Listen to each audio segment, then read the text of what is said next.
Good afternoon. It's 1:30 on March 11th. We're here for the Planning, Housing, and Parks Committee. We have two items on our agenda, the first of which is the Maryland National Capital Park and Planning Commission's FY25-30 Capital Improvements Program. We have the Planning Board Chair, the Parks Director, Park staff with us today, and Council staff, along with Office of Management and Budget, I believe, as well. So thank you for joining us.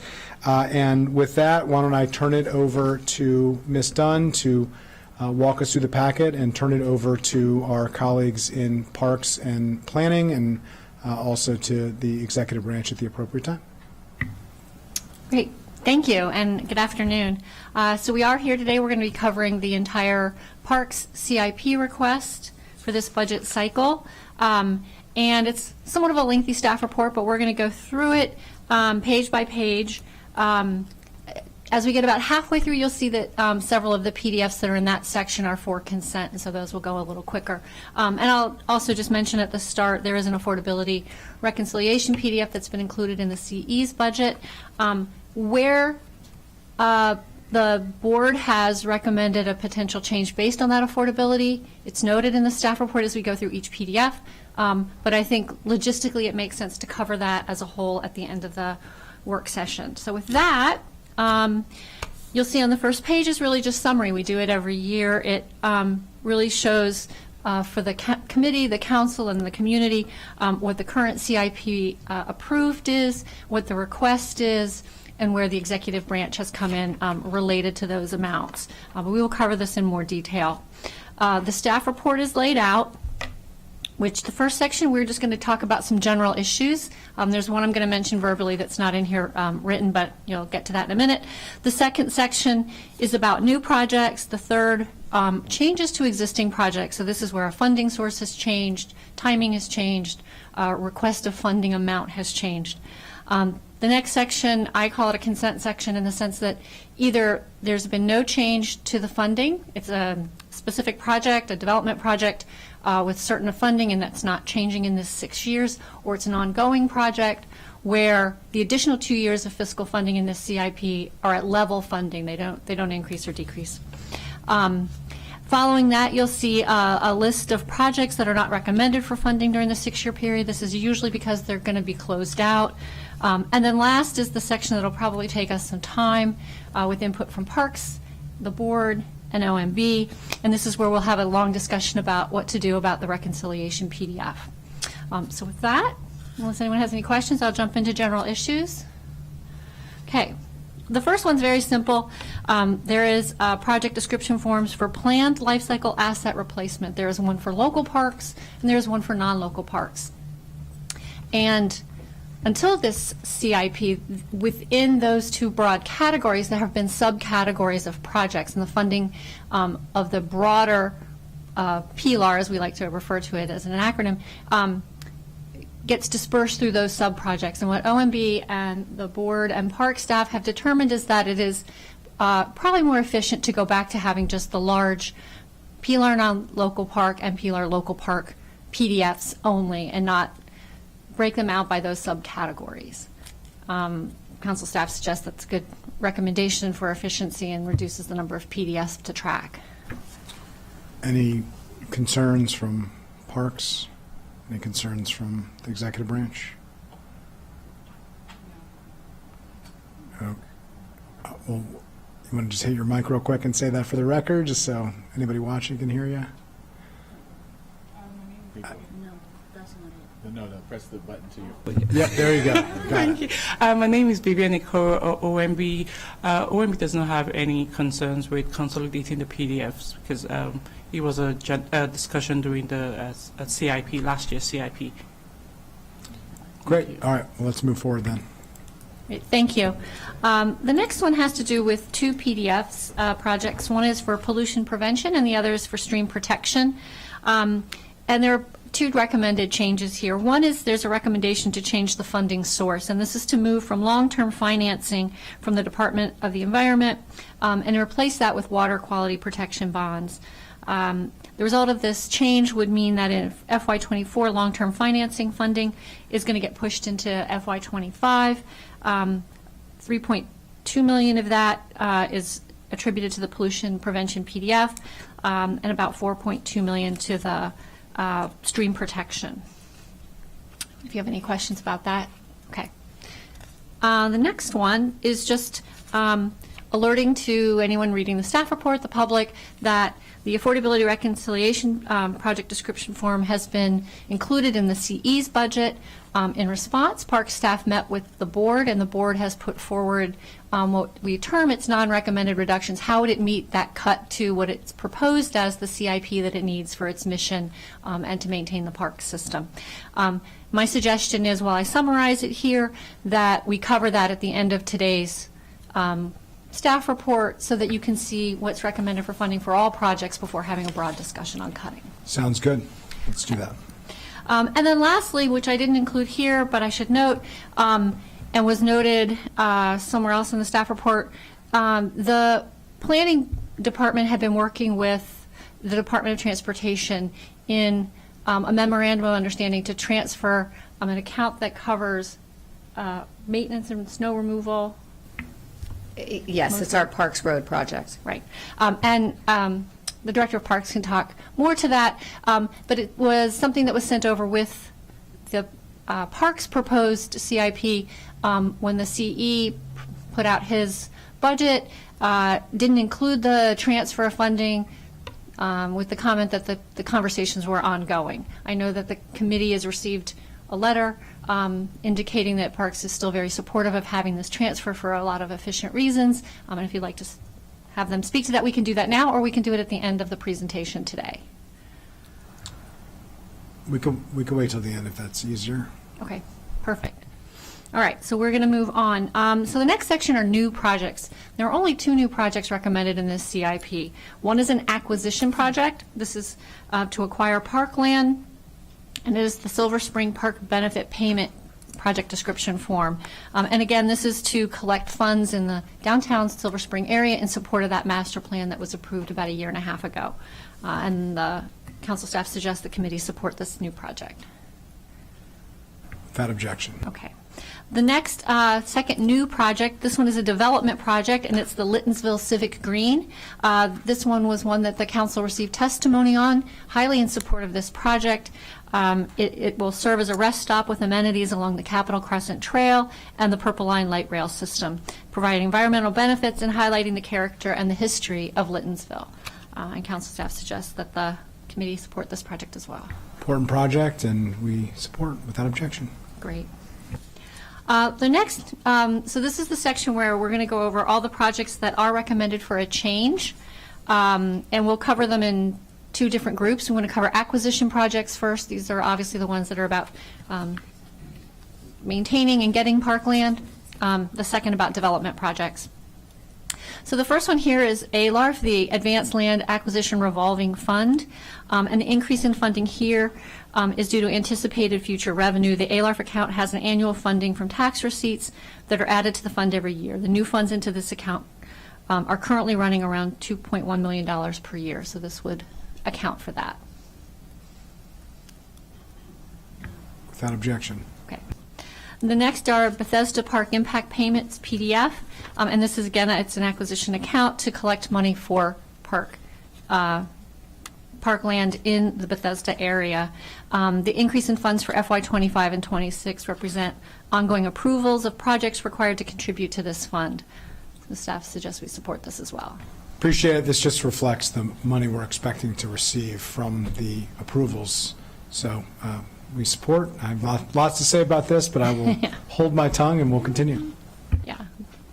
The next is Legacy Open Space, and this request includes a slight decrease over the 6 years due to the addition of 2 fiscal years at level funding through their use of GO bonds and current revenue, which are being slightly offset by a decrease across the 6 years via a transfer of M-NCPPC bond funding from the Legacy Open Space to the Legacy Urban Space, and we'll cover that next. So it's just a very slight decrease, but it is a change in funding as well, so I wanted to note that for the committee. And staff suggests the committee support this change. Without objection. Great. And as I mentioned, the next one is the Legacy Urban Space. And this request adds 2 fiscal years at level funding of about $3.5 million per year and transfers the M-NCPPC bond funding from the legacy open space. And council staff suggests the committee support this change as well. Without objection. Okay. And the next group we're now going to cover are those development projects. The first one is energy conservation for non-local parks.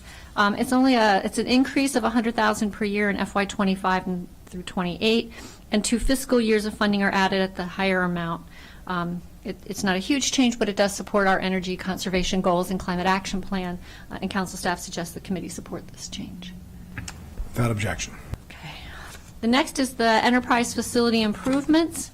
There's a change in cost due to an increase in the scope of work, including improvements to the Little Bennett Campground and an ice refrigeration system at Cabin John and Wheaton Ice Arenas. And council staff suggests the committee support this increase too. Without objection. All right. Next are park refreshers. And as you'll recall, these are funds that are set aside for projects that are usually between $1 and $3 million. They don't require a full separate PDF for the project, but they are needed to improve our park system. The request here increases the M-NCPPC bond funding and adds 2 fiscal years at the higher funded level. The 6-year funding is just slightly lower than the current CIP due to the impact of current state and federal funding, which this project has received, hopefully will receive in the future.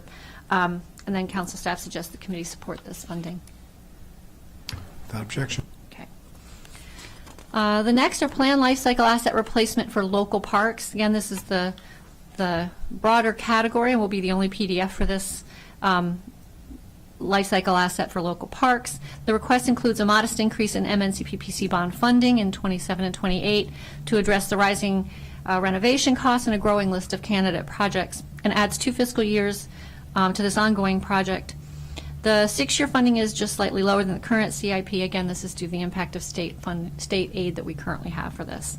The council received testimony advocating for the continued funding for park amenities, both new and replacement and renovated amenities such as play equipment and courts, and this applies to both this and then the next PDF will cover as well.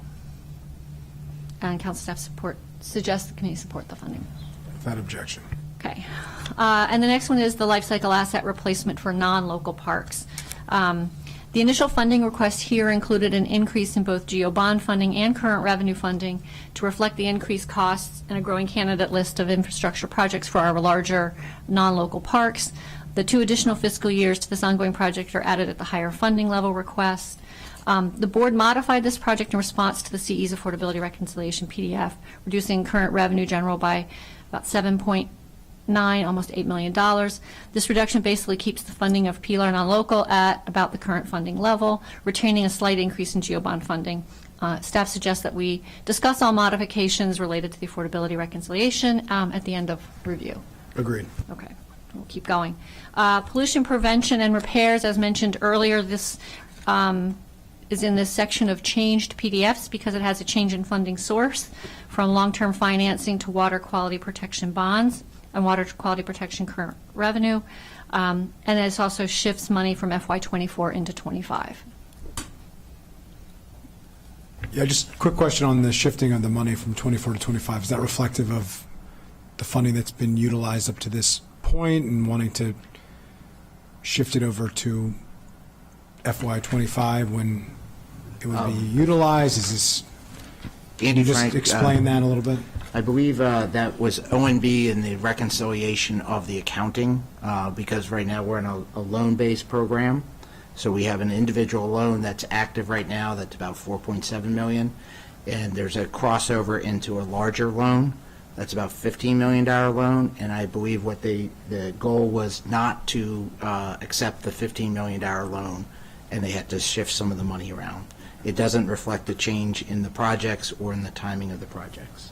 All right, so this is an accounting change, Yeah. essentially, where the source of funds is and the timing that reflects that source of funds. Could you just confirm that? Veronica Hawa from OMB. Yeah, that's a technical change. It doesn't change the total cost of the project, but it just moves the funds that are unspent to FY25 where they are going to be spent. Got it. Okay, thanks for clarifying. That's what I thought, but I just wanted it to be stated for the record. Without objection, we'll take that one, and let's move forward. Great, thank you. Stream protection is very similar. Again, this one is requesting the same change in funding source from long-term financing to water quality protection bonds, and again, has money, a technical adjustment that is shifting funds from FY24 into 25. And just note for the committee that this project is in support of the ongoing work that the Parks Department does toward the county's MS4 permit. It does have the addition of 2 fiscal years at a slightly higher requested amount, but again, this is again needed to support the MS4 permit that the county must provide. Several council members enjoyed joining DEP, Department of Environmental Protection, for their stream restoration projects. This is a collaborative effort where DEP has their part of this, and the Parks Department has a separate part of it, but it's all part of the same stream valley and all part of the same MS4 application process, and the need to meet those environmental standards, federal and state standards as well. Are we safe to assume this is the same as the previous item, where it doesn't change the projects themselves? It merely is a shift of the funding source and a technical change to the timing? Yes, that's correct. Great. Okay. Without objection, we'll take that as well. Great, thank you. The next project we're going to cover are Trails Hard Surface Design and Construction PDF. The initial funding request for this included a $2 million increase in GEO bond funding. This reflects an increase in construction costs and the need to supplement the use of federal aid awarded under the Safe Streets for All program. The additional fiscal years, 2 fiscal years that are added to the project were added at the higher funding level. And again, this is one that the board modified in response to the Affordability Reconciliation PDF, so we can discuss that later. Yep, I have concerns about this. I know we'll have a robust discussion. This committee has historically been very supportive of restoring surface trail funding. I will say, the planning board has to make tough decisions when the funding is not available, as determined by the county executive in his capital budget. But obviously, seeing trails, which I think are some of our most important and cost-effective community resources, is something that we've taken a close look at. So we'll get to that later, so let's continue. Okay. And probably the next 2 PDFs will be in that exact same category. The next one is Trails, a hard surface renovation PDF. The initial funding request here included a significant increase in GEO bond funding. According to Park staff, the majority of the requested increase was to be used for matching funds to support the RAISE grant, which was awarded to rehabilitate and resurface Sligo Creek Trail from University Boulevard to through the county line to Prince George's. The grant provides partial funding for intended projects, with the remaining funding coming from local sources. And we can cover this again when we get to the end. Sounds good. Okay. And then lastly, Trails, a natural surface and resource-based recreation PDF. The initial funding request here included a $3 million increase in current revenue funding, and we'll discuss this as we discuss what to do with that reconciliation. Agreed. Ditto to what I said earlier for this item as well.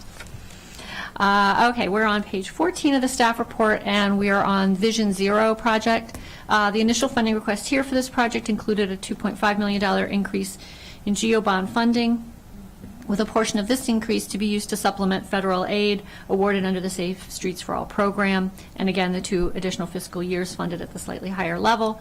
And we'll discuss this at the end. Sounds good. And then Wheaton Regional Park improvements. Again, the initial funding request for this project includes an increase of almost $12 million in GEO bond funding. The increase is due to work needed to implement the Wheaton Regional Park Master Plan elements. It was, again, one of the projects affected by the reconciliation PDF. All right. We're on section 4. These are projects for approval by consent. We can look at each one of these or kind of quickly go through page by page, but what I'll say is I think for 3 or 4 of these, they are projects for a specific park project, in which case, if they're in this section, there was no change in funding at all. If they are ongoing projects, they were requests for addition of 2 fiscal years at level funding, no change in increased costs at all, just 2 additional years. I would just suggest at a high level, just quickly go through all of them together, and then we can take it up as a block, since Okay, I don't think this is a so, major discussion point, but we're approving, right. consensus that already exists, and there were no significant changes here. But I think it's important to just Right. know what the projects are. Sure. So there's some that are under acquisition projects. Again, these aren't development, they're acquisition for parkland. One is the Mid-County Park Benefit Payments. There were no changes in this funding cycle. The other were Park Acquisitions PDF. This was the one that requested 2 additional years at level funding. Those are the only acquisition ones. The next are development projects, ADA compliance for local parks and ADA compliance for non-local parks. Both requested level funding at the current rate. Ball field initiatives and the Bethesda lots 10 through 24, both of these projects on page 18 also request 2 additional years of funding at the same amount as currently funded. If we turn to the next page, you have cost sharing for local parks and cost sharing for non-local parks, and the energy conservation PDF for local parks. These are all funded at the same amount as they're currently being funded in this CIP. If you turn to page 20, for facility planning for local parks and facility planning for non-local parks, again, requesting level funding at 2 additional years because these are ongoing projects. Minor new construction for local parks and minor new construction for non-local parks. Again, their requests are for level funding for the 2 additional fiscal years in this CIP. You have the Northwest Branch Recreational Park Athletic Area, which was no change in the requested design and construction funding for FY28. Ovid Hazen Wells Recreational Park, no requested change in its funding. The Powerline Trail, there was no change in its funding request. Restoration of historic structures, this was the addition of 2 fiscal years at level funding. South Germantown Recreational Park Cricket Field, no requested change in funding. Small grant donor assisted capital improvements, requesting 2 additional years of level funding. And Urban Park Elements, 2 additional years at level funding for this project. And that covers all of the projects included in that grouping without significant change. Great, okay, without objection. Yeah, let me turn it to Councilmember Jawando. I just want to note the obvious here that even though there's consent, there's a lot of really good stuff in here and you know, that a few years ago didn't exist. You know, the cricket fields and the ball fields, money and stuff that I'm really happy to see that's providing great benefit to the community, that there's now widespread agreement that we need to continue. So really appreciate that. Thanks for lifting that up, and here. I think it also speaks to a lot of the work in the previous committee, the Fed committee, with Councilmember Reamer and Councilmember Jawando and me really working towards building a foundation where those are consensus items, that they were fights and debates and discussions previously that were hard fought, and now they're consensus, which I think is a great reflection of the progress we've made in parks funding. We still have work to do to restore some funding here, and it's a chronic challenge that we have, but I think it's important to note the progress that we've made where we have laid the foundation previously to get us to a place of broad consensus here, although not universal consensus. So let's continue. Great, thank you. We're on section 5 of the staff report, which are projects not recommended for funding. These either have they're either pending closeout, they are being closed out for sure, or there's no funding in the 6 years. It may only be either in the beyond the 6 years or neither in this current cycle or the 6 years beyond. If you have any questions about any of those specific ones, I'm happy to answer them, but they all made sense. They were recommended by Parks. Okay, so lastly. Okay, I'll just note, sorry. they're listed on page 25 of the packet for anybody who's watching. We don't need to go through them because for the issues that you stated, and they're going away, and they're going away for good reason, largely because they're being closed out, but I did just want to note that. Okay, thank you. And so now, Section 6, the Executive's Affordability Reconciliation PDF. The Executive, in his recommended FY25-30 CIP, includes an Affordability Reconciliation PDF, which reduces current revenue expenditures by almost $11 million and GO expenditures by $13.2 million. There's a table at the bottom of page 25 of the staff report that shows not just the total 6-year reductions that I've mentioned, but the amount of reductions being recommended for each of the fiscal years within the CIP. In the next page, we have information about the board's response to that. On February 8th, the park staff and the board identified non-recommended reductions to the requested CIP to meet this reconciliation PDF, and we can go through each of those. I don't know if this is a good time to turn it over to OMB to make comments about the executive's PDF or Do you want to go funding. through them first, or do you want to Either turn way, it to them? It's the board. It's the will of the committee. Why don't we go through them first, then we'll turn it to OMB to give the overarching rationale Okay. afterwards, so that we have the context of the what, and then we'll hear the why, and then we can discuss what now. Absolutely. So Table 1, these are the reductions to GEO bond expenditures to meet the affordability reconciliation PDF. And so what you'll see here is there are 4 projects being addressed here to make that reconciliation: Trails Hard Surface Design and Construction, Trails Hard Surface Renovation, Vision Zero, and Wheaton Regional Park Improvements. And what you'll see for each one, for each of the fiscal years, you'll see the current amended CIP, and then you'll see the request from Parks, the initial request from Parks for 25 through 30. You'll see the adjustment that the board has put forward, and then the revised FY25 through 30 funding level that remains as a request in this CIP. And so for Trails, Hard Surface and Design, an adjustment by $250,000 for the last 4 years of the CIP. This reduction, it still retains about a 29% increase over the current CIP for 6-year funding for this project. Trails, Hard Surface and Renovation, you'll see that each of the fiscal years is reduced, in the first year by $1 million, and in the subsequent years, FY26 through 30, by about $500,000. But over the 6-year period, this PDF still retains about a 40% increase over the current 6 years. For Vision Zero, you can see there that the adjustments are made in the last 4 years of the CIP, and the remaining amount requested to be funded is $750,000 compared to the current $500,000 it's being funded at in the last 4 years of this CIP. So that's retaining about a 50% increase over the 6-year period.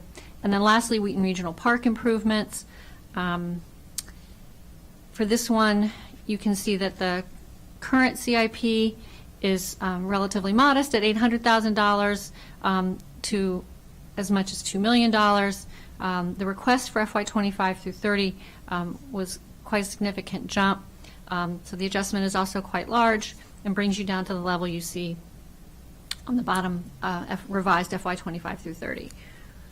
I don't know if you'd like to talk about these GEO bond ones first and then talk about the current revenue, or take them up as a whole.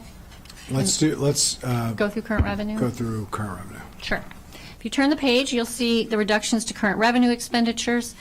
2 projects are affected here. It is the planned lifecycle asset replacement for non-local parks. For this one, you can see the current amended CIP, the initial request from the board, the adjustment, and then the revised. This only retains about a 2% increase over the current CIP. It's almost level funding. And Trails, Natural Surface, and Resource-Based Recreation, the cut here basically brings this project back to the current level of funding. It's a level-funded project, no increase. And then in addition to providing these projects and these amounts for these years, the board also put forward, if the committee and the council has the ability to restore funding for any of these projects, they put forward 2 tiers of requests. The first tier you can see is on the bottom of page 27, and it would restore, I think, 70% of the proposed reduction in GEO bond funding and about 84% of the reduction in current revenue. If you were to restore also Tier 2, which is much smaller, you would basically eliminate the affordability reconciliation PDF. And then on the last page of the staff report are just some options for the committee to consider, but that's part of a broader discussion. Great. Okay. Well, thank you so much for that overview, for this exhaustive packet, for all the work of the planning board and the Parks Department to try to navigate through the proposed cuts and how to prioritize. With that, let me turn it over to the executive branch. You can share the broader context and the rationale behind the reductions, and then we will begin a discussion. Sure, thank you. Again, Veronica Hawa from OMB. So I just want to provide the fiscal context for the CIP. As you know, GEO bonds are flat. There are significant reductions in recordation tax due to low levels of sales. Significant cost increases in many projects across all CIP, all categories and subcategories due to inflation and market pressures. Non-local funding sources such as state aid and federal aid, are not as robust as used to be in the last couple of years. And prior structural under budgeting for MCPS and in the MCPS CIP and being front-loaded presented significant challenges in reconciling the CIP that caused many projects that were already approved to be delayed or reduced. And even though the Cultural and Education Committee or Education and Cultural Committee are fixing these, are trying to correct these structural deficiencies, it is very likely that this CIP budget cycle is going to be still very difficult. I'm sure the Education and Culture Committee Chair appreciates the acknowledgement and appreciate the broader context provided. Why don't we turn to the Chair of the Planning Board and the Parks Department for your thought process of how you approached the non-recommended cuts, what you prioritize, what concerns that you have in terms of the impact of the decisions that are being made. And then we'll have a committee discussion here, and we do have 3 thoughtful suggestions.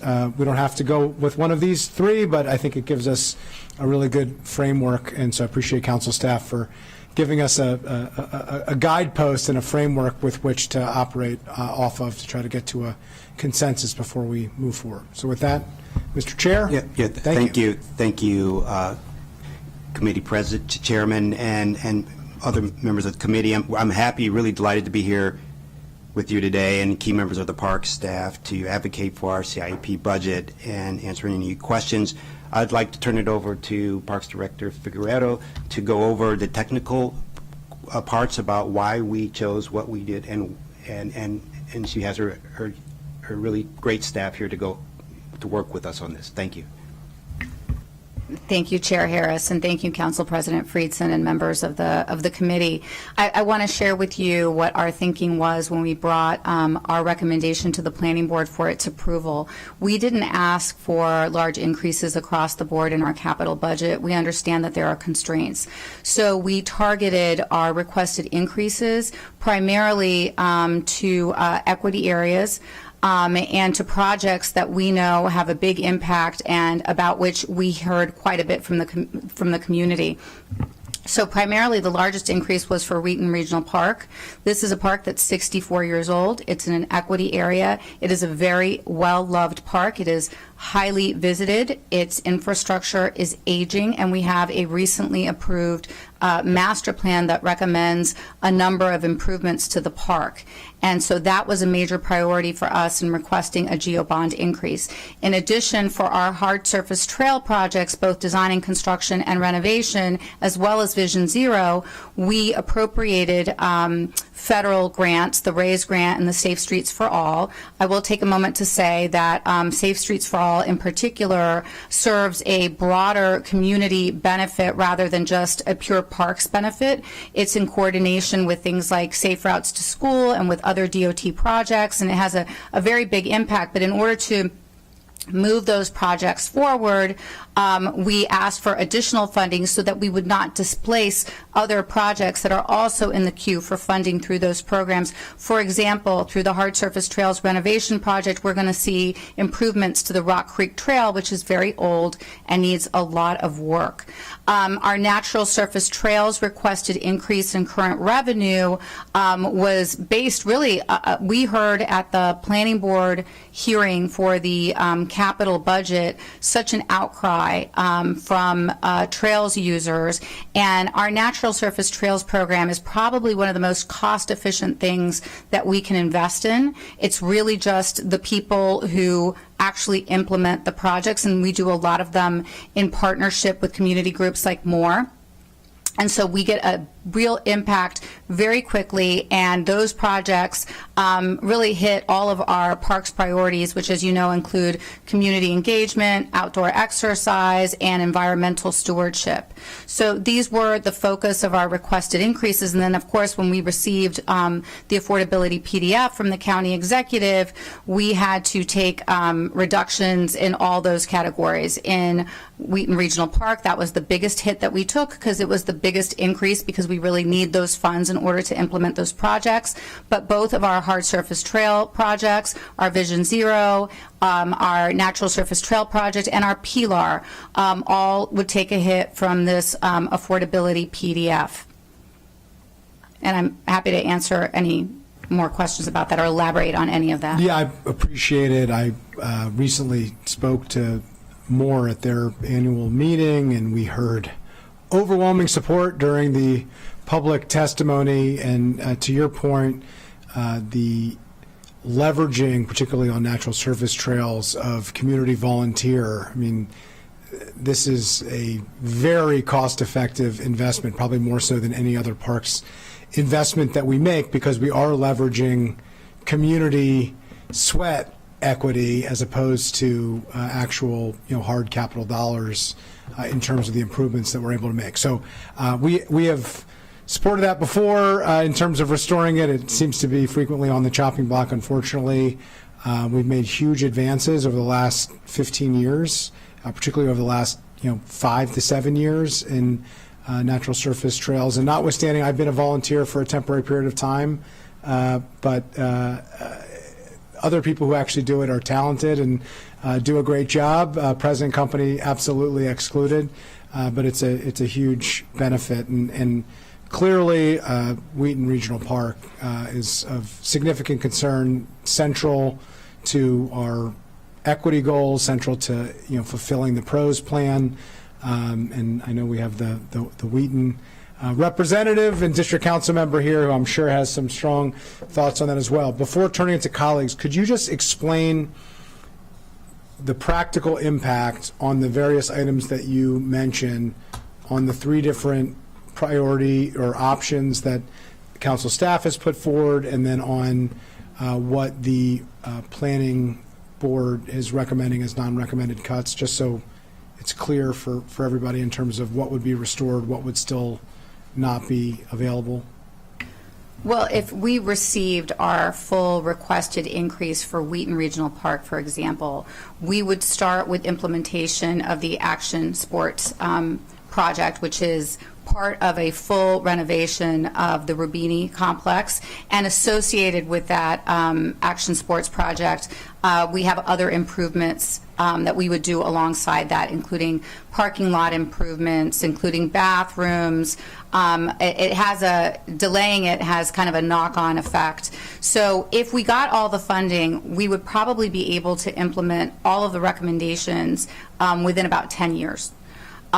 With the county executive's reduction, if we had to take that, we're looking at turning 10 years into 20 years. If we got some of that funding back, as we requested in Tier 1, for example, of our requested tier restoration, we could probably we would still see some kind of delay, but we'd be talking about maybe turning 10 years into 12 or so. So even just restoring a portion of that would really help us move forward with those projects. And then with our hard surface trail projects, our design and construction and renovation, because we have to implement the RAISE grant and the Safe Streets for All, that means that some other projects, like, for example, the Rock Creek Trail renovation, would be delayed. On the current revenue side, natural surface trails, what we plan to do with some of that money was do some bridge projects and also expand. We have about 200 miles of natural surface trails, and as you said, it's very cost effective. We're able to implement them very quickly.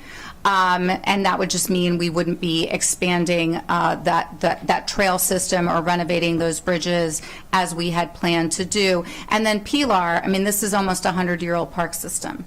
Everything is old and getting older. And the PLAR helps us maintain our park system so that it's still playable for county residents. So that would just mean kind of, again, a backlog in projects that make important fixes to our parks. I'm going to see if Andy Frank wants to elaborate on any of that. Thank you, Andy Frank. I head up the Park Development Division, and I would just like to reiterate the importance of the funding in all the different realms. We did spend a lot of time putting together our initial CIP request to the Planning Board, and we scrubbed it ourselves. It was not everything that everybody wanted within parks. We obviously knew that there was going to be cost competition or funding competition across the county, and so when we went through our entire process, we were trying to be as agile, as efficient as we could. But when we put together our proposal and it was approved by the Planning Board, we thought this is what the park system needs to advance, to maintain what we own, and to really put an investment into Wheaton Regional Park, which we've talked about. The affordability PDF is really going to be difficult to maintain all those different programs, and it does have a recurring effect where it'll just delay and delay and delay, and that's why we've come up with this two-tiered system for restoration. Obviously, getting everything back would be the most wonderful thing. However, we know that that may not be possible given the climate, and we've tried to prioritize the things where we think are as efficient as possible, deal with our infrastructure as best as possible, and deliver the best possible improvements to the equity areas as best we can. And we thank you guys for consideration. Thank you. Okay, but just before we get into a discussion for council staff, Ms. Dunn, the difference between 1 and 2, I just want to make it clear because there's a lot of different numbers and for those who are following, could you just explain, restoring Tier 1 reductions is across the board restoring all of the Tier 1 reductions that were the non-recommended reductions from the Planning Board. Option 2, restore Tier 1 funding, that's only for Wheaton Regional Park improvements and PLAR. And so, do you want to explain what the difference of those two options would be?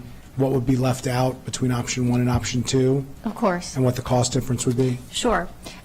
So if you, the first recommendation, the first option would be to restore the whole first tier, which, as I mentioned, would restore 70% of the GEO bond funding cut and 84% of the current revenue cut.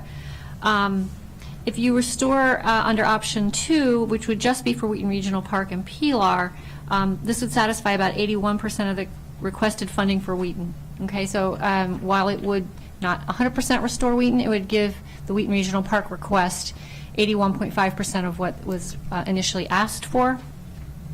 And it would restore the PLAR non-local park, which is, again, we think of our planned life cycle asset replacement, especially for our large regional parks, is the way the park system maintains and keeps operating every year and providing quality to the community. It would not restore, in this request, it doesn't, option 2 does not include restoring funds for the hard surface design and construction, hard surface renovation, Vision Zero, or we haven't talked about the current revenue. I guess it wouldn't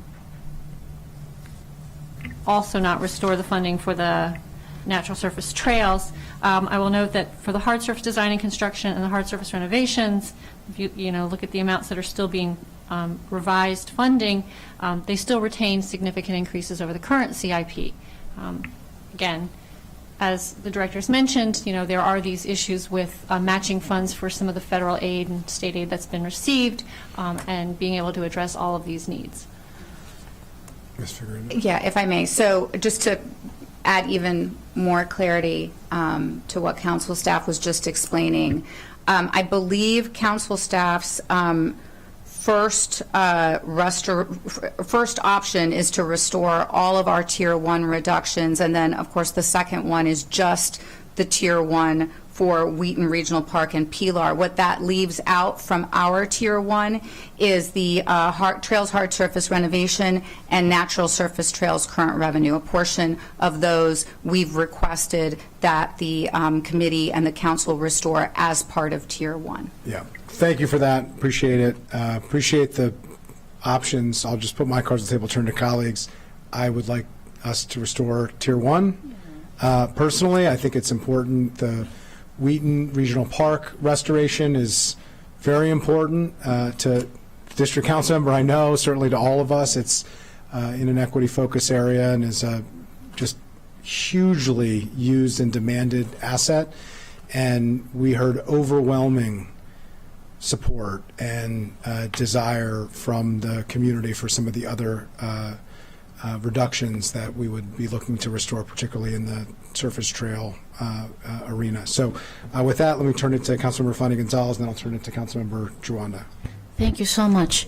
Two things that I want to start with. Number one, we had, in my district, we had a youth town hall about a month and a half ago, and some members of the park staff came and joined that session. And we had about 150 kids from different high schools and middle schools. And every single kid in that town hall basically highlighted the need of having more places as teenagers to go and, you know, safe places to go. And when we talk about Wheaton Regional Park, that's what we're talking about. We're talking about those kids who don't have a place where they can have fun without being in the mall, because even, this is not me saying this as a mom, but it's, the kids said, like, every time we go to the mall, we're like pushed to buy stuff. If we go to a park and we go to places where we can entertain ourselves, we don't have that pressure of buying the net sneakers or buying whatever clothes or spending money. So understanding that's key. The second thing that I want to say is this is also about economic development. Just this morning we had a session in the Economic Development Committee, and the council president was there, where we talk about the importance of CIP projects and how they impact economic development in the county. So having these projects, having the investment into our park system, that also means attracting more investment into this county to have more housing, to have more jobs, and all that good stuff that we love talking about it, we lacked investment. So, so that's the second thing.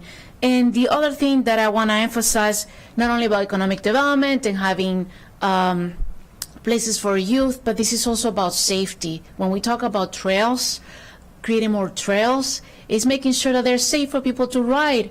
And riding on a trail using your bike, as I do, is not just about recreation, it's also a mode of transportation where people use to get to jobs. So we also need to see this not only as a parks budget, but as an economic development budget, as a transportation budget, as a recreational budget.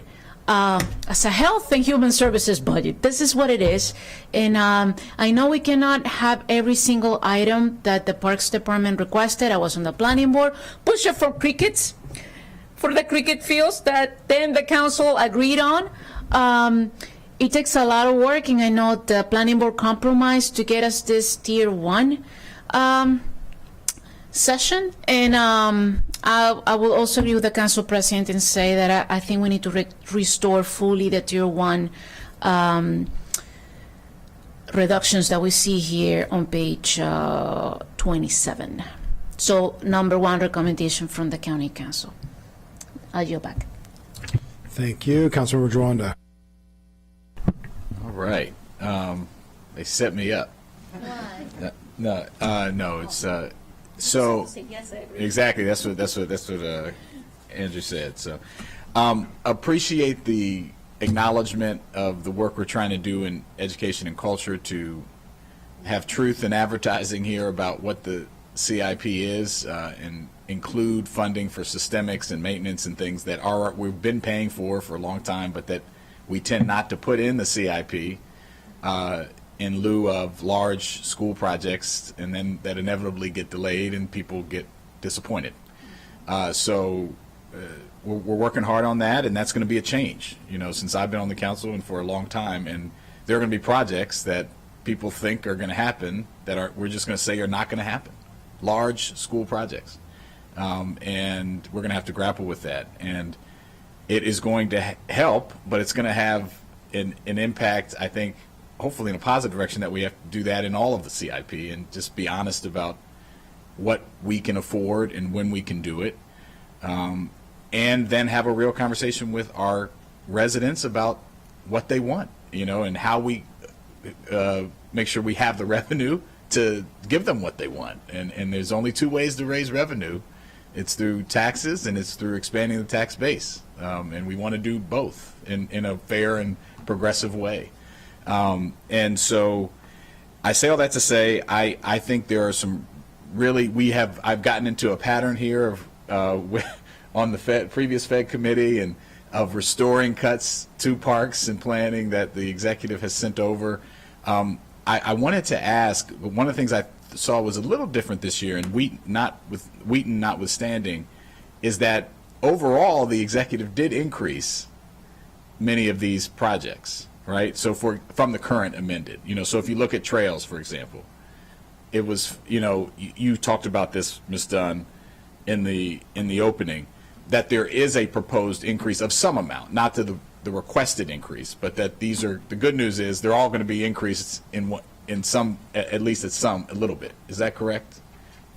In the case of trails and vision. Correct. If you look at the page 26, that's 26, right? Yeah. Where you see the revised funding, the board has still been able to maintain with the cut some still additional level of funding for those projects. Right. So like trails and hard surface, which we all know are super important. We found out big time in the pandemic, but everyone loves their trails here. It was, I think the executive was going up about $100,000, right, in each year on the current amounts. It's from 650 to 750, whereas the request was for $1 million, right, in each year, right. And so I think it's just important to acknowledge that while there are cuts from the request, they are increases over the current amended CIP, or the current CIP. And at the end of the day, we have to make all these numbers fit. And so anything, even if we approved restoration today, as you all know, it has to be subject to the full council and the overall, all the parts fitting together at the end of the day. And so we know that process. I'll speak about Wheaton first, because Wheaton is a little bit of an outlier here in that, as I read it, there are not really, the executive did not really increase it at all. And so that's not appropriate. And so you talked about, Ms. Figueredo, about the timeline issue, the 10, 12, 20 years. My kids were just at Wheaton like last week, and I think I mentioned this to you guys when we spoke. It gets a lot of use. We need more park benches. We need more. That is, it's something that the community greatly benefits from. So there should be an increase there. The question is, how much can we afford in this CIP? You've requested, it looks like, 3.5 million, 4.5 million in 25 and 26, and then 3 million throughout the rest of the CIP. The executive was well below that. Is there a way to, and I just want to make sure I understand, the Tier 1 recommendation would restore how much of that in the case of Wheaton? Our Tier 1 request would restore $6.3 million of GO bonds and put those back toward Wheaton. It's not a restoration of our entire Wheaton request. Right, 6.3 million out of, so how much of a restoration is that? I'm just trying to do the math. Ms. Dunn, do you know? Whoever, I'm sorry. I'm sorry. Over the 6 years, rather than by each year, it provides funding for about 81% of what the request was initially. Is there, again, these were nice examples, but like we could do 50%, right? Like we could do a different level, right? I would be supportive of at least 50% restoration. I just am really concerned about how we're going to make all these things fit. And especially in light of, I say that in light of the other things. And so is there any prioritization? Can you give us any prioritization of the prioritization in that? Do you really need the as much as possible on Wheaton as opposed to trails and hard surface? Again, you may get it. I'm just trying to get to 3.0 here. And, obviously everything's based on what happens at full council. Go ahead. I'm thinking about how to answer your question. We would really, really like to push for, at least out of the committee, a recommendation for all of Tier 1. We understand how hard this is going to be for the council. We get it. The Parks Department's GO bond request is really very small compared to the rest of the counties. It's maybe 5% of all the county GO bond funds, and what we're able to deliver to county residents with those GO bonds is, I think, impossible to replicate. So, you know, I continue to hope that we can get a recommendation for Tier 1, but I certainly understand the point you're making, and whatever we get out of this process at the end of all of it, we will use well. We will spend it and we will deliver for your constituents and residents, and we're just hoping that we can get as much as possible. I mean, it is very, it hurts to give up because we were so targeted in our initial request to the planning board. We really were very sensitive. We didn't want to spread everything out because then it's just, you don't feel the impact the same way. And it hurts to lose any of the natural surface trail funding, for example, because, you know, it has such a big impact and is so implementable. It, you know, hurts to lose any of the hard surface trail funding, because if you ride on some of our hard surface trails, you can see how much work they need. So again, very appreciative of whatever it is that you are able to restore. I do hope it's as much of at least Tier 1 as we can reasonably ask for.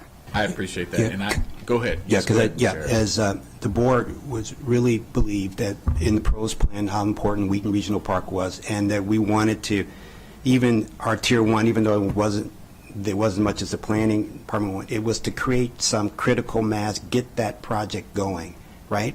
As Mitty said, if you fully funded, maybe 10 years, if you decrease it, you know, it just extends it going further. So we really wanted to give the best possible chance of getting regional park going with those pieces. No, understood, and I agree 1,000% on Wheaton. It's just like I said, when you combine it, and I know it's about $9 million, right, in restoration. It all adds up, but I know you'll use it well, and you have used it well. Ms. Dunn, what did we restore? This might be hard for you to answer. What did we restore last year? Do you know that question? I'm sorry. Was it more or less? Was it less or more than $9 million? Well, the reduction, the requested I guess it'd be reduction 2 to the years park ago. CIP Yeah. was much smaller last year. Right. I think total, their reduction was about 10 million compared to this year's 24 million. Right, last So year. it's yeah, hard to compare It's different. them. Yeah, it's different. So yeah, I'll go along with my colleagues. If you could note, you know, just really, I think we do need to, obviously, all this is subject to making the pieces fit. And I do think, as you did note, it's important to note that, with the exception of Wheaton, that the other CEs were above the current CIP, and we just need to know that when we're talking about it. You know, the other categories were, you know, for us, the trails.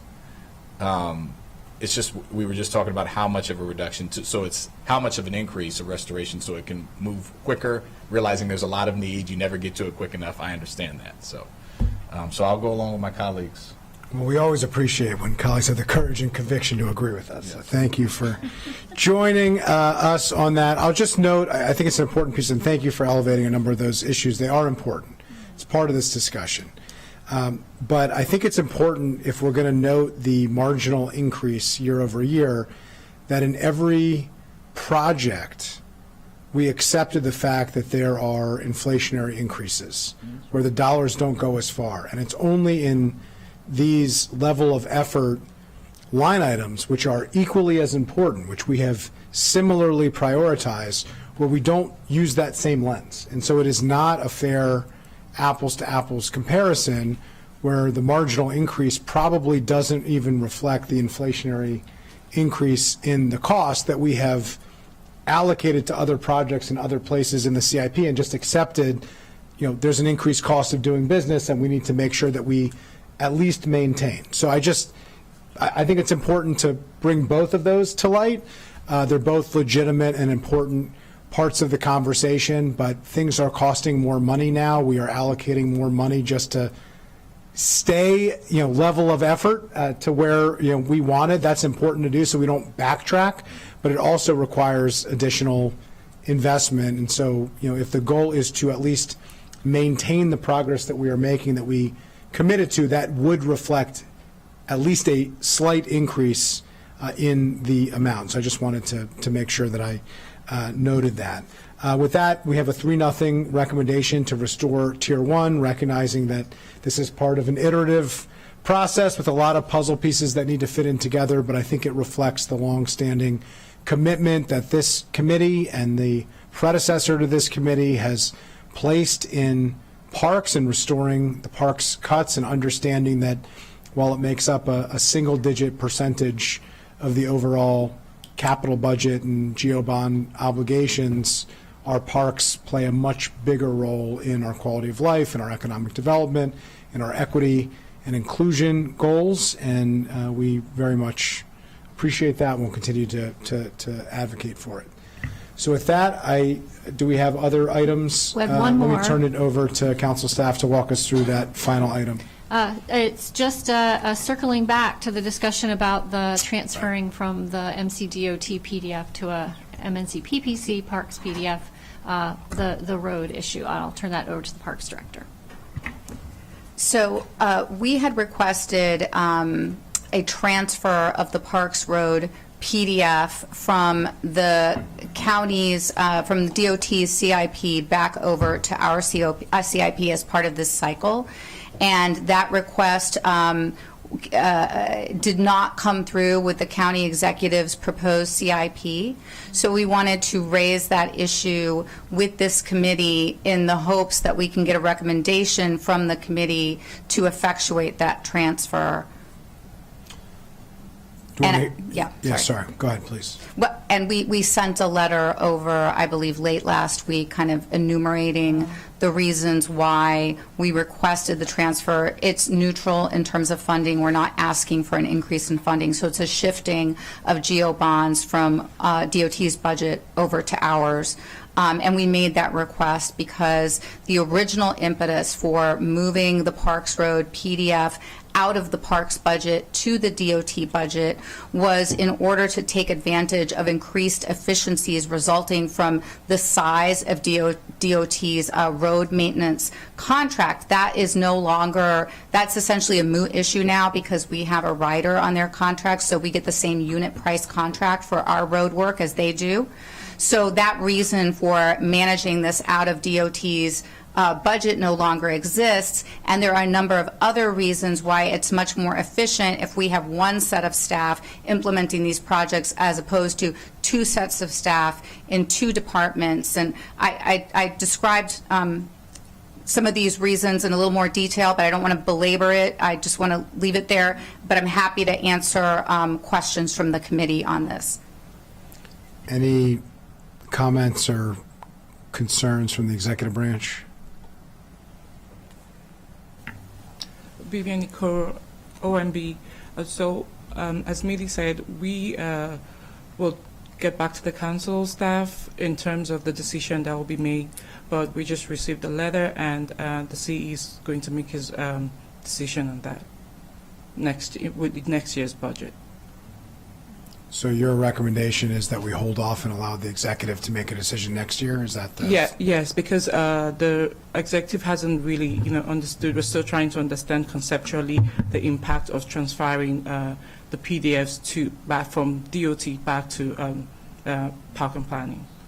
Well, we have to make a decision on this year's budget, so while we're waiting for the county executive to make his decision for next year's budget, could we request that the executive weigh in on this and, express any concerns? I would suggest, from the council's perspective, on the decision that we have to make, this does impact another committee's jurisdiction.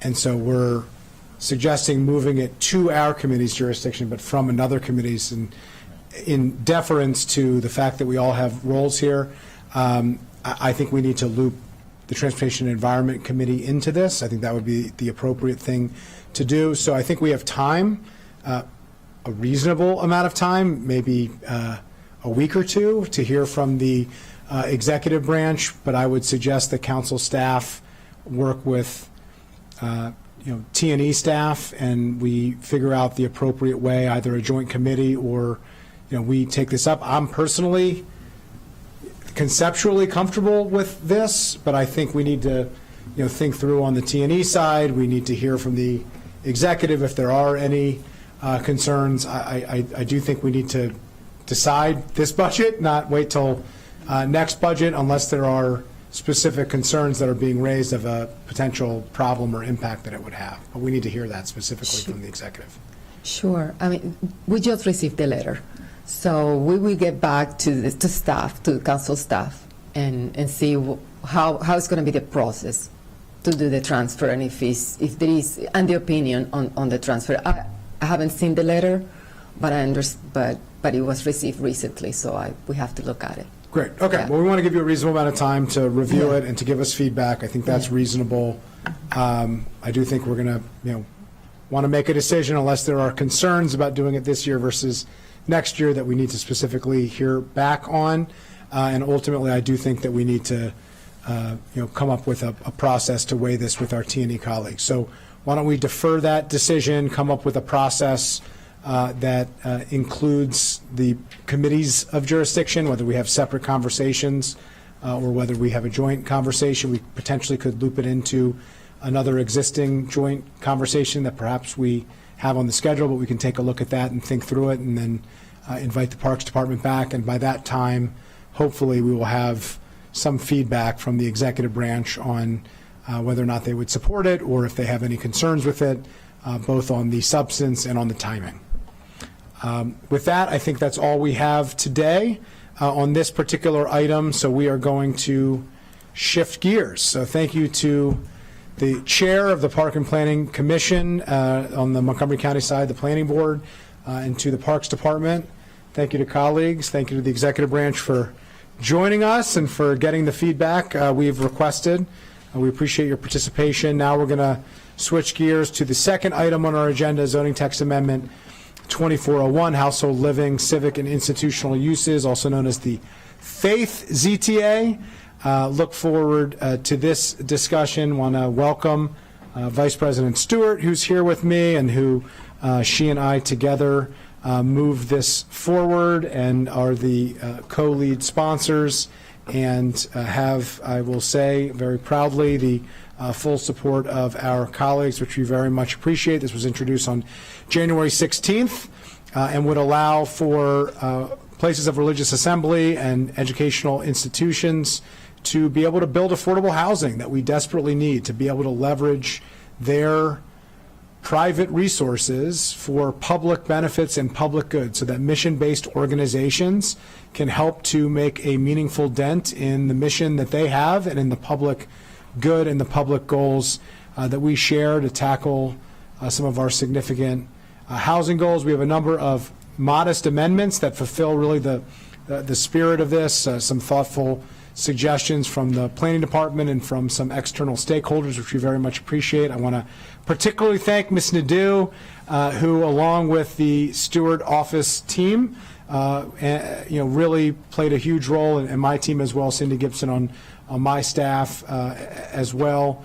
I just want to thank Cecily and Paul and the entire Stewart team. And I just really want to thank the faith community who has really stepped up and really been thoughtful partners in how we leverage this forward. And I'll just lastly say I think this is, in many ways, the next frontier in a multifaceted approach to addressing our housing challenges. We took significant efforts to try to facilitate how do we leverage housing on county-owned land and public resources, on metro property, and this really is focusing on these places of worship and educational uses. So with that, let me turn it over to my co-lead sponsor, Vice President Stewart, for some comments, and then we can get into the heart of the packet. Thank you, Council President Friedson. I think you covered it all, but I do want to thank, again, my team and your team for their work in this, and Ms. Nadeau for her incredible work on this.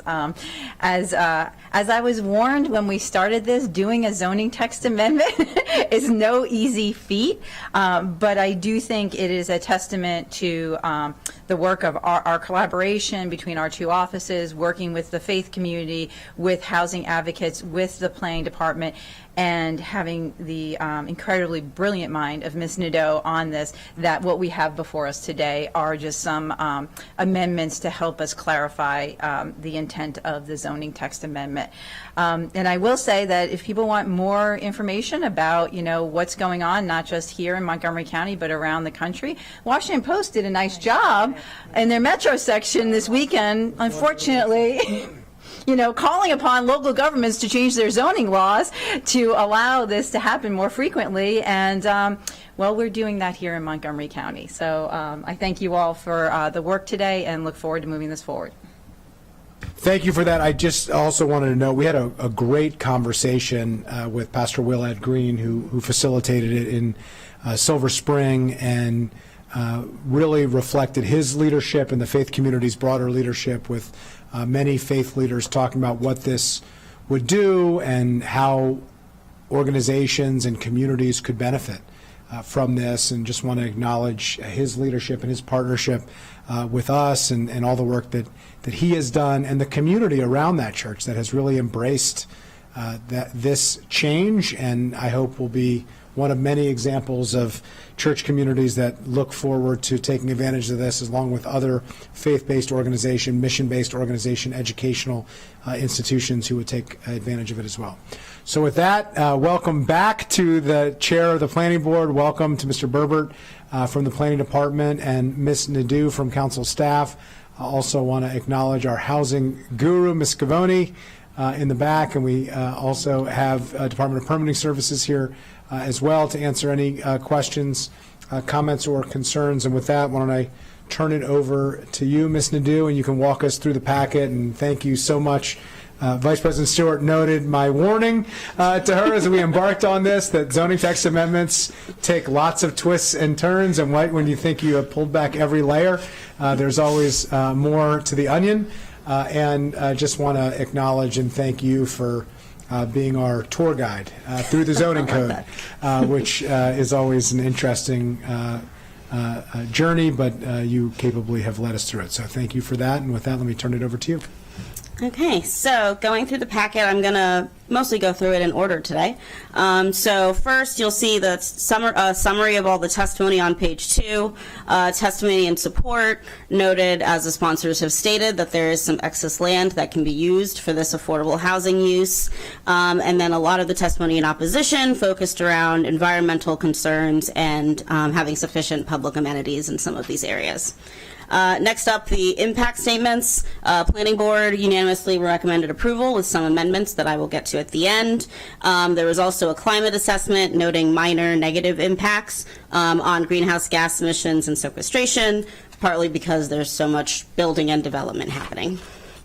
The RESJ impact statement, we received that in February. It was an interesting look at, there's a bit of a deep dive into residential segregation and why the residential detached zones were included in this ZTA. The idea being, of course, if we increase affordable housing, then we do end up narrowing some of our racial and social inequities, but also paying attention to where we are putting this housing and sort of dividing up the county more.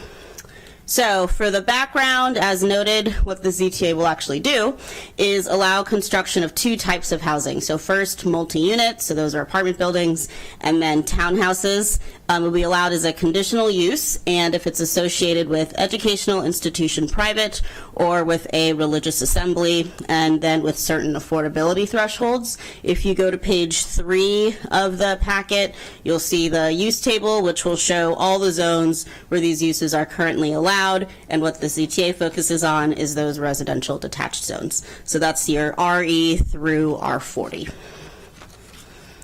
So, as noted, the first thing in the ZTA, pages 4 through 7, I'm just going to quickly go through each standard that was included there. There's a lot of moving pieces, and going through the correspondence, I think there's a little bit of confusion, so I'm going to go through some of it. First, that this is going to be a conditional use. And next, that the 2 uses that are going to be able to do this are private schools and religious assembly. So the definitions here are private educational institution private is a private school, educational or training academy providing instruction or programs of learning. So not our public schools, just private schools. And then second, for the religious assembly use, which I will note is permitted by right in most zones, it's a meeting area for religious practices and includes churches, synagogues, mosques, convents, and monasteries, and it also includes memorial gardens. So whether a property is going to be used for a private school or religious assembly will be a determination that OZA will make when they get that application. I've spoken to the hearing examiner, and they've noted that they would defer to DPS if there were questions here. And in speaking to DPS, they confirmed that they would decide this based on existing permits, inspecting the property, the history of the use, SDAT information. And I note all of that because religious assembly is permitted by right.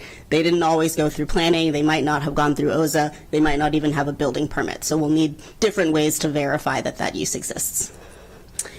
Next, because this ZTA is allowing two types of housing in zones where it's not normally permitted, we had to come up with all new development standards. And what we used here was a ZTA done, I think 2 years ago now, to allow senior housing to build multi-unit in some of these zones. So we looked at some of those standards to make it similar and keep things consistent. So first, for the maximum height is 60 feet. Doing a little bit of a flipping through the zoning code, it's sort of the average in all the different zones, so that's why that was chosen as a reasonable number. And again, it was 60 feet for that senior housing use. Next up, the R30 zone was chosen for the principal building setbacks. Again, because it's a multi-unit zone, but it's not our densest one, so it's something reasonable to put in these residential detached areas. And lastly, I received an interesting question about this one, about common open space, because it does actually have a very specific definition in the zoning ordinance. So it's an outdoor area intended for recreational use by residents and their visitors, and it does include conservation area, recreational spaces, water bodies, and utilities. So sort of protects that pervious surface area. And on page 5, I have examples of the percentage required in all the different zones. For this ZTA, 35% was chosen as a reasonable standard for requiring open space. Next, as noted, residential estate zones were included for those RESJ reasons, but there was a concern raised that you want to make sure you have public facilities for the potential growth you'll get from the ZTA. So there is language about water and sewer access. There is a proposed amendment, which I will get to next. Lastly, the affordability threshold. So the council passed ZTA 2302 in July of last year. That set out basically 4 different affordability thresholds. So the developer can pick any one of those, and they would qualify to do this development. And then lastly, because you probably noticed, missing from these standards are things like parking, height, lot coverage, density, all of that the hearing examiner will have flexibility in determining. Because the CTA affects so much of the county, different sizes, different zones, it allows the hearing examiner to sort of determine what works best on each site. So that is multi-unit living. Next up, townhouse living does have very similar standards in the ZTA. What I want to flag here that I go into some detail on pages 6 and 7 is there are already townhouse living allowed in some of these residential zones, but usually under 2 different methods. So it can be limited use if there's some NPDUs. For example, the R200 and R40, if you have an NPDU, you can do townhouses. And then separately, there's the Design for Life initiative that the council did before my time here, actually. And that's about accessible homes. So right now, in everything but the RE2, a property owner can already use all of those standards, and that's where you find that language about being near transit, minimum site acre, those requirements. So the way the ZTA was written is introduced, since the idea was we have these properties who want to build housing and can't. They currently could under Design for Life and those other MPDU standards, but where they could not was RE2, so that's what was included in the ZTA. I will note there is an amendment to change that coming up later. So that's the ZTA itself. So some of our big picture questions raised. So first, as noted, this has been done in many other jurisdictions. Specifically, California and Washington State have done similar legislation recently. Second question that has been asked pretty frequently is how tax exemption will work. I hate to go full lawyer on this one. I and OCA agree that probably the housing will not be tax exempt. The way the state law is written, it says if the property is used exclusively for religious worship, parsonage, or educational purposes. Unfortunately, neither I nor OCA nor you get to have the final say. It's SDAT who's actually going to make the decision here, and it will be up to the applicant to work through those issues. You can get two SDAT numbers, so you'd be able to separate out not having to pay for the religious portion, but paying for the housing. So, sorry, it's not the best answer, but reading case law and the history of how this has been interpreted, most likely the housing would not be tax exempt. Yeah, just to clarify on that, there is a difference between like a seminary, for instance, which is housing to support a religious purpose, versus a commercial use, which is housing for rent to the broader public. So, I want to separate those two things, because it doesn't mean all housing on all places of worship would be taxed. That's not true. But in this case, to build rental housing, affordable rental housing, on even if it's mission-based, which it will be in this case, it's being rented to the broader public, not for the express purpose of advancing religious purposes, which we, is tax exempt under federal law, and also we can't regulate. We can't prevent, under the Constitution. We're constitutionally prohibited from, preventing an organization from exercising their free expression of religion. So next up was a question about what happens if the private school or the religious use goes away. The idea here being you have a property, there's a church, they build this housing, but one day the church goes away. So the way that this works in the zoning ordinance is that would become a legal non-conforming use, because now they're not meeting one of the base requirements. The most important caveat here is that non-conforming uses cannot be expanded, so that housing would be able to have renovations and alterations, and DPS would determine when you've moved from a renovation to expansion. So I did just want to flag that these multi-unit and townhouse living aren't going to be able to expand if the church or the private school no longer exists or goes defunct. Next up, for the parking requirement, so the way parking works, if you have multiple uses, is you do the amount required for every single use, but there is a way through DPS where you can do a shared agreement where you can get a reduction because you're doing multiple uses, and you fill out a form and meet some standards, and DPS usually allows that. But on top of that, because this is conditional use, the hearing examiner can also provide some flexibility. And then lastly, for the big issues raised on this top of page 9, is there is a question about concurrent applications. So if there's an empty lot that has neither a church or a private school on it that wants to use this use, you do have to have the private school and the religious assembly to have the housing. And the tricky part here is usually the church would be permitted by right, the school has its separate approval system, and then they also have this housing piece going to OZA. In speaking to the different departments and agencies involved, they would allow a concurrent review and talk to each other. So that's the answer there. And next up, I'll go to amendments unless there's any questions. No questions. Let's go to amendments. I just wanted to note 2302 was the zoning text amendment to accelerate affordable housing projects that I introduced with Lorianne Sales, that was approved by the council, and the assisted living was a zoning text amendment that Sidney Katz and I introduced in the previous council to try to provide more opportunities for community members to age in community. A lot of community members want to age in place, but some community members want a different housing type, and historically we had housing that, for assisted living and for others, that were really only multi-unit, and to provide different housing types for those type of age restricted. So I just wanted to explain where that came from, and we really utilize both of those prior efforts in order to provide some guidance for consistency across the board for some of these housing efforts. I just wanted to make sure that that was noted and explained for those who have not followed every twist and turn of our progress over the last 5 years on housing, where we've done quite a bit. With that, let's get to the amendments. Okay, so middle of page 9, the first is a council staff recommended amendment. As originally written, it said this may include contiguous properties separated by a right-of-way. There's already a word for that. It is confronting. So the amendment here is to say this may include confronting and abutting properties. Technical change without objection. We will accept that. Okay. Next is a recommendation from the planning board. So as I noted, townhouse living was only added to the RE2 zones for these underlying uses because design for life standards and other types of standards existed. Planning board made a recommendation that council staff does agree with to go ahead and allow this ZTA to apply in all the residential detached zones, even if they had those other options, because that just provides a bigger menu for doing affordable housing.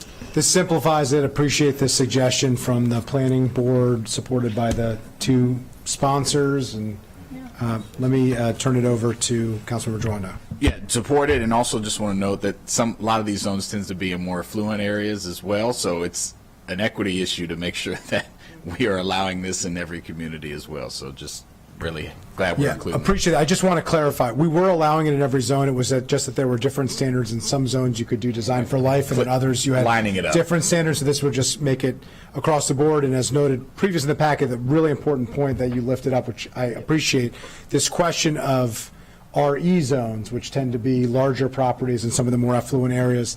That was very intentional inclusion in this because of the very issues that you addressed. So thank you for lifting that out. I just wanted to clarify. Yeah. I was going to mention this before, and I do want to say thank you to our staff that worked on the racial equity and social justice impact statement, because we did have them review an earlier draft of this, and that was actually some of the feedback we got from them. So I do want to lift that up because it was a very important piece of this ZTA for us. Thank you. All right. So without objection, we will accept that planning board suggestion, which aligns with the intention of the zoning text amendment as introduced. So with that, let's continue. So next up is clarifying the water sewer restriction. So as introduced, property that needed an upgrade to the service line or installation of a pump station would not be able to utilize the CTA. That was responding to the idea that we want the correct water sewer infrastructure for someone to start building apartments and townhouses in these zones. After reviewing the ZTA, planning actually has suggested amended language here. The idea is that, I'll do a little mini water sewer lesson. So we have private institutional facilities that get that water sewer approval, approved by council, reviewed by DEP. So those properties, it's called the PIF. So the PIF determination specifically says it's for this use, it's for this church. So what this amendment is doing is clarifying that you can't use that approval to use that water and sewer for the housing, like that it was for a specific purpose, and you can't now just expand that purpose. So the proposed language here would be on bottom of 11 to say, if the property received access via PIF determination, the site must be served by existing infrastructure that won't require upgrades. Council staff actually, apologies, reviewing it this morning, has some slightly simpler language if planning believes it still meets the intent, which would just be the site must not receive water and sewer access subject to a PIF determination. I assume we'll write out PIF, Yes. private institutional facilities. Any comments from Mr. Berbert? Ben Berbert for the record from the Planning Department. I think we support the change. The intent here is, I think, now more clearly stated that PIF was not to be a means of saying you have water and sewer access, because that inherently is saying you are still outside the water and sewer envelope. And so I think the proposed language Ms. Nadeau has proposed is the clearest way of saying just that. Yeah. The goal here is not to have a backdoor into changing the sewer envelope or into, doing things other than what the intention is here. So there's consensus. That was the intention as we moved it forward. This is a clarification on that, and I think the updated language seems to reflect that. So without objection, we will take the council staff's recommended implementation of the planning board recommendation for the language, as you just described. We good on that? Does that Yes. reflect what you were looking for? Okay, great. Let's continue. So the next amendment, and this one is a recommend that council staff does not recommend at this time. A lot of the advocates requested site plan review instead of conditional use. First, I want to note that a lot of these projects would have had to go through site plan review anyways. So this is very exciting for me because this is a rehash of my law school property law class. So site plan and conditional use are different processes with different purposes. So as defined in the zoning ordinance, site plan gives a detailed overview of the development, make sure you satisfy all of our development laws and regulations. Conditional uses are presumed valid unless certain conditions can't be met, and it's typically a pretty high bar. So basically the argument that it'll be easy for an opponent to say, well, this isn't compatible here, so you can't allow it, typically wouldn't work, because as soon as the council says something is conditional use, hearing examiners are supposed to assume it's valid unless there's something weird about this site. So that's the sort of background on how conditional uses work and some case law on that. The second argument weighed was that conditional use process is subject to appeal. Planning board decisions are also subject to appeal, so that applies in both instances. And then the last argument was that the hearing examiner must consider compatibility, and so because you're putting these in zones with single family, they'll never meet that threshold. But similarly, the planning board is subject to the master plans, which historically wouldn't say that you could have this housing there. So the arguments end up coming out almost equal, and I think for this ZTA in particular, where you have two different uses on a wide variety of zones, on a wide variety of sites, conditional use is particularly appropriate here. And then, so the advocates are not angry at me, I do want to note that conditional use could actually be great for them here, because you can say, I would actually like less parking because of the way this site is designed. I actually would like to move things, like have a driveway in a separate spot. So there's the density and the height and all of those things that the hearing examiner can set conditions and be really flexible about that might actually be a benefit of conditional use in this instance over site plan. So that is I'll jump off my soapbox now. Yeah, I'll just speak for myself. I agree and support the staff recommendation that while I certainly appreciate where advocates are coming from to try to do as many things by right as possible and to make the process as easy as possible, and we have been taking extraordinary efforts to do that. The aforementioned zoning text amendment on affordable housing specifically does that, reducing the regulatory review process by 75%. The planning department has been moving forward with expedited review in general. We have lots of different areas that we've tried to address this. The council just approved a conditional use improvement and a process change to make the conditional use process easier and more efficient and move several aspects to limited use. That would be appropriate for that. One of the challenges here, as noted, is many of these properties are unique properties, and for us to create standards that would be one size fits all would be very difficult to do, and I think would make this extremely challenging to move forward. By moving it forward in the way that we have, I think we've struck the appropriate balance of signifying these projects should be moving forward, noting what standards should be used at a high level, but allowing for a case-by-case approach to be able to address some of the standards, because some of those standards will be too rigid and will need to be more flexible. Some of them may need to be reinforced because of the unique challenges. So I appreciate that. I think we'll get to the compatibility question in an amendment coming forward, which I very much support, and I do think goes in tandem with this recommendation and is part of the reason why I think this is the right recommendation. But I just wanted to note that. I don't know if anybody else has any comments. Let me turn it over to Vice President Stewart. Thank you. I just want to echo the sentiment that I really appreciate the advocates who brought this to us. And Ms. Nadeau, thank you so much for your very clear description of this, because we have a housing crisis, and that's why we're doing this work right now, and we need to make sure that we are facilitating the building of housing. But I agree with the Council President and the advice from Council staff that the way we have it in the ZTA is the appropriate approach. Okay, there's no amendment here, so we agree with Council's recommendation, but no change or vote necessary. Let's continue.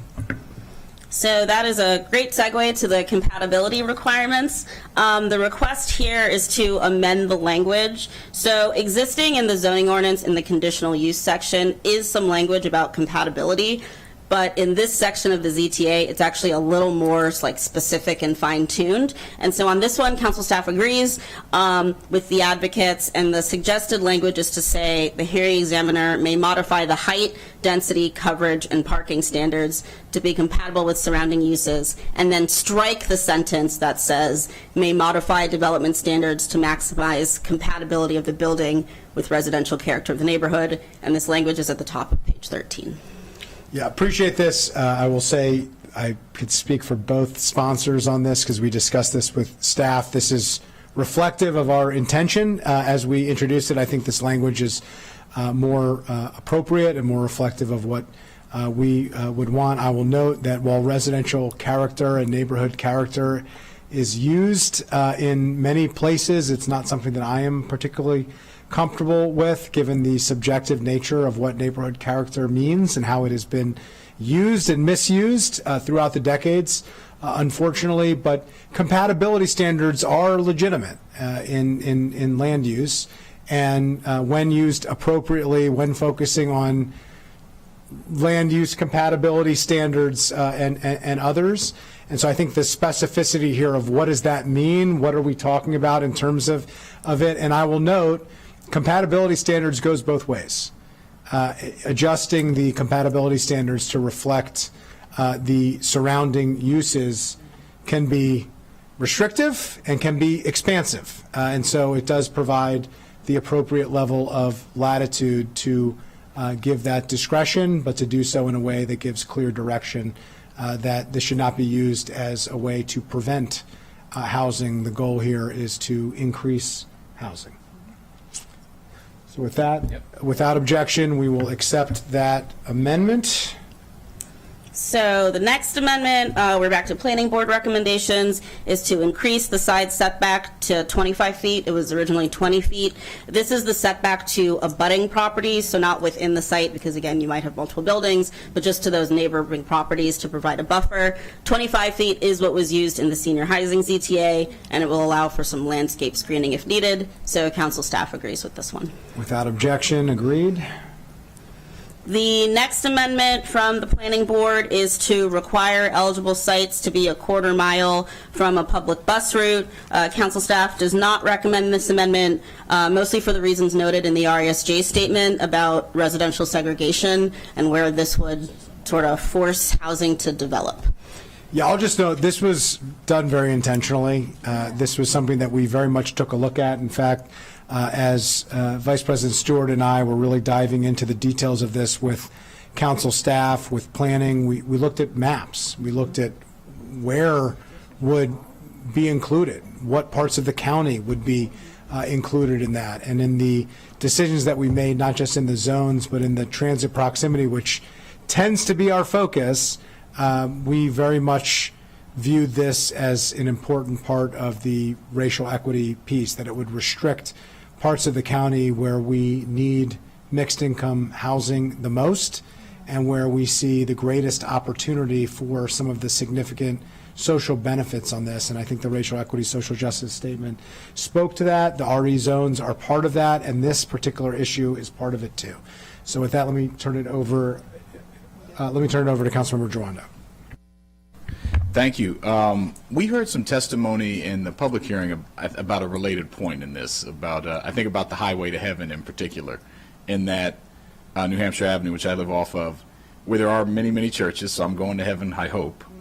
And it is I do want to give, while I understand that why it was intentionally not put in, I do want to uplift a concern that is a real concern in this instance, that if you look, I've looked at the maps because I know all the churches. We had an intentional outreach plan to go to as many churches as possible, so I know where they are. There are a lot of them in parts of the county, particularly East County and other places, where there's been historical reasons why development hasn't happened.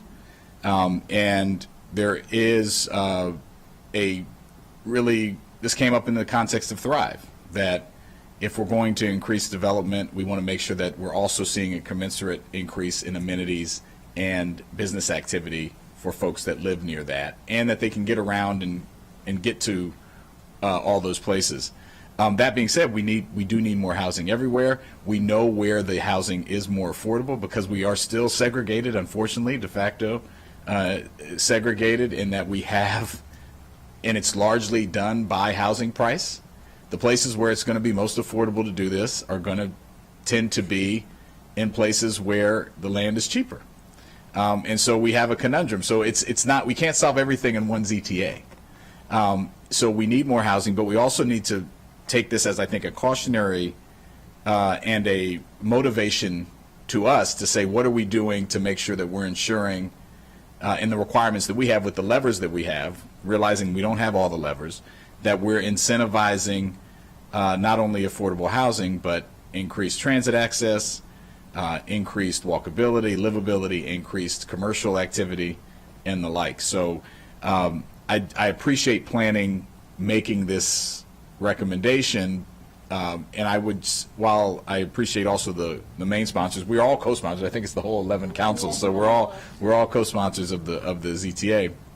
It would be interesting to explore down the line, and if you want to say anything now, you can, where this came from, and did you look at your own maps and what you base this upon? Am I on base at all? Am I off base, or what were you looking at? And maybe it's something that we probably should come back to and talk about in the context of implementing Thrive, because it is, as someone who lives in one of these areas, it is something you hear and you experience about wanting this accessibility. So. Right. I appreciate the question. I think the reason we did make the recommendation is, Thrive wants more housing. It wants more affordable housing. But Thrive really is looking for it to be in complete communities, the 15-minute communities, walkability, and to have it where there is a reasonable expectation that somebody can walk to, take transit, or at least get to amenities or jobs without relying on a vehicle. And I appreciate the argument that most people have vehicles, and that's great, but I think, we're planning for a future where vehicles are not as necessary, but we're potentially saying in some of these areas that don't have transit access, it is necessary there. And so, we weren't looking at this as any particular zone.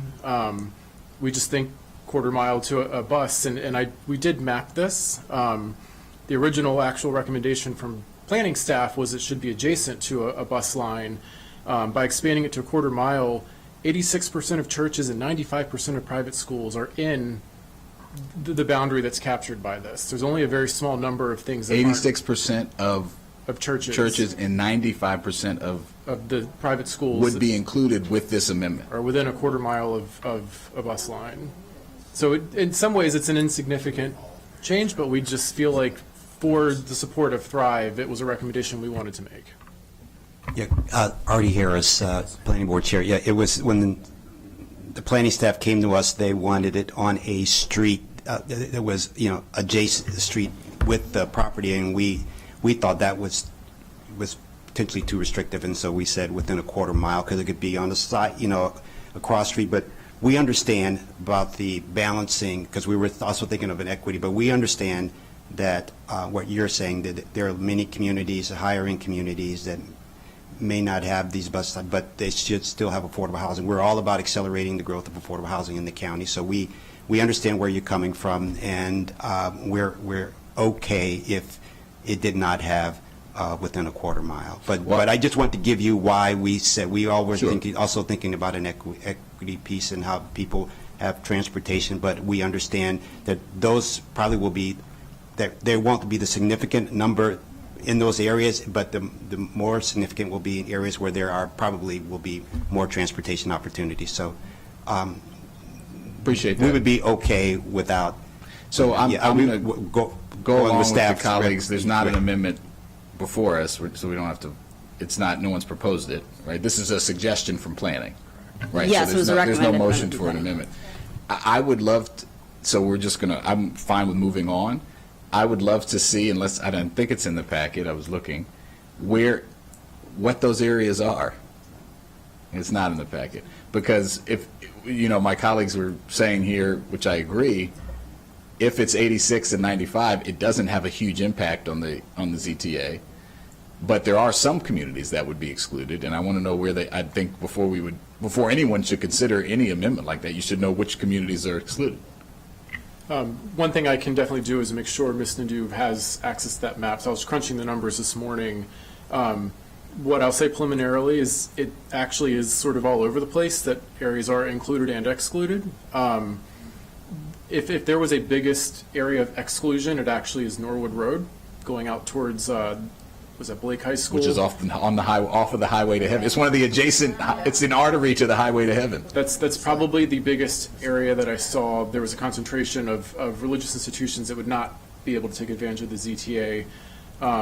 Most of the other ones in the estate zones actually were still counted because most of the institutions are along our major transportation corridors anyway.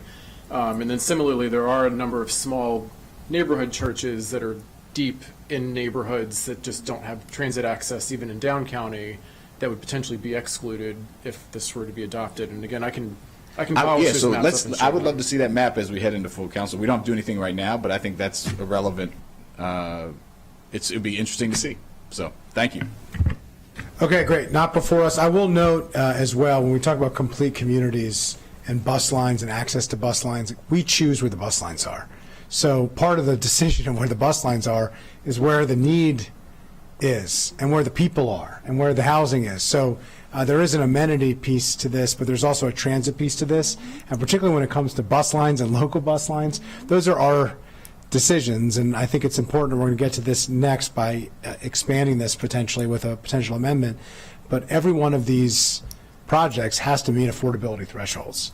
So, we need more of those opportunities, not fewer, and we need them countywide, as was noted by Councilmember Jawando and by others. So, okay, no amendment being offered here by colleagues. Let's move on to our final item.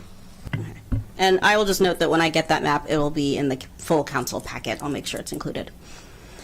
So the next amendment recommended by Planning Board is to include 4% LIHTC. That's the low-income housing tax credit.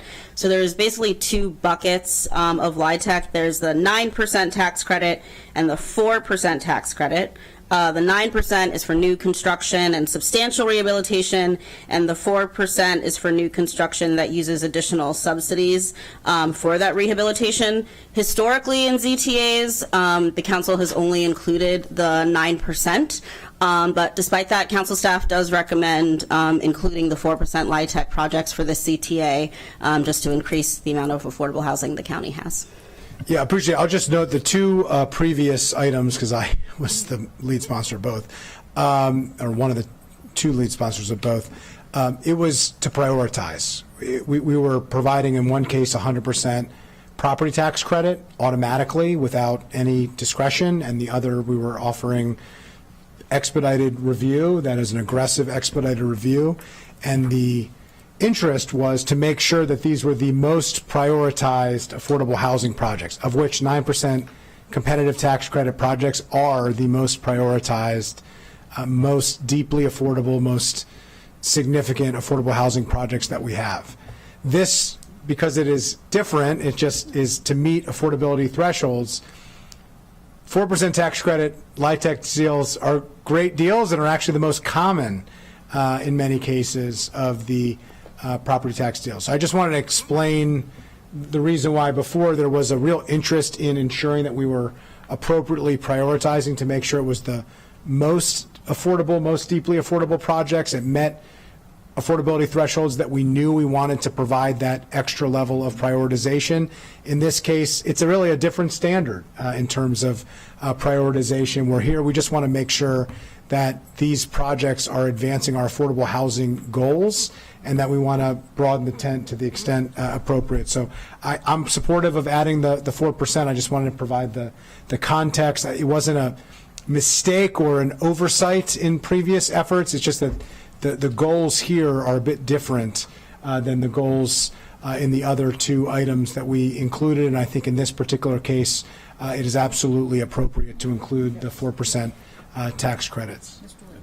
All right, so without objection, we'll accept that as well. Unless there are any additional amendments or comments from colleagues. I will express my appreciation again to my co-lead sponsor, Vice President Stewart, who really has, along with her team, carried much of the load on this, and it's been a great partnership, and I'm very grateful and appreciative of it. Thank you to council staff, Ms. Nadeau, thank you to planning, and look forward to recommending this to the full council. So all in favor of moving this forward as amended to the full council, raise your hand. And that is 3-0 approved, and we will move this along to the full council with a recommendation for approval for zoning text amendment 2401. And with that, we are adjourned.